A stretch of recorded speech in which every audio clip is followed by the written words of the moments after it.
ગુજરાતના છેવાડો એટલે જ્યાં વિકાસ સાચા અર્થમાં પહોંચી શકે એ વ્યવસ્થા એટલે પંચાયત ને પંચાયતી રાજ.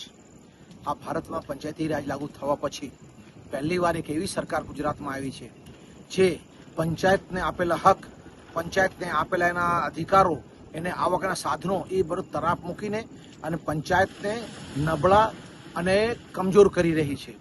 હમણાં જ તમે જોયું હશે ગુજરાતના મુખ્યમંત્રીએ આખા ગુજરાતથી સરપંચોને બોલાયા, સન્માન કર્યું, પણ કેવું શું પડ્યું એમને કે તમે ભ્રષ્ટાચાર ન કરતા, ભ્રષ્ટાચાર એને છોડશું. અરે એક ભ્રષ્ટાચાર પકડીને તો બતાવો પહેલા, આ ભ્રષ્ટાચાર કરવાની વ્યવસ્થા તમે જ ઊભા કરી રહ્યા છો.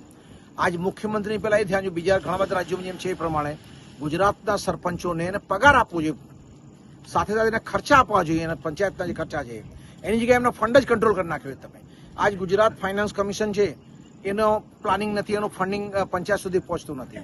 આજ પંચાયતોના ડે બાય ડે ને હક જે છે એ ઓછા કરતા જઈ રહ્યા છે. એક સમય પંચાયત હતી ને રેવન્યુના કાયદા બધા મોટો ફાયદા એ રેવન્યુ ક્રિએટ કરતી હતી.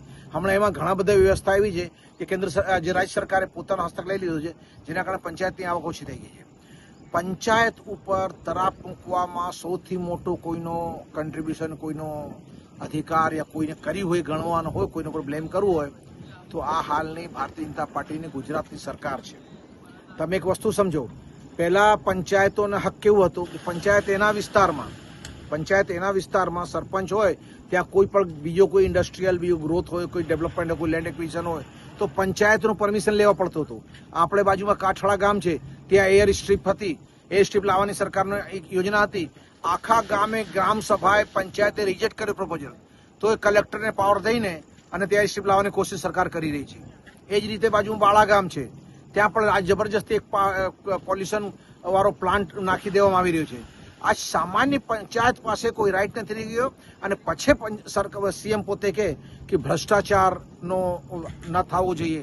હું તો સીએમ કહું છું, તમે ભ્રષ્ટાચારને રોકવું હોય ને તો ખરા પંચાયતને હક આપો, એમનો પગાર આપો અને એને વિકાસનો તક આપો. જય હિન્દ.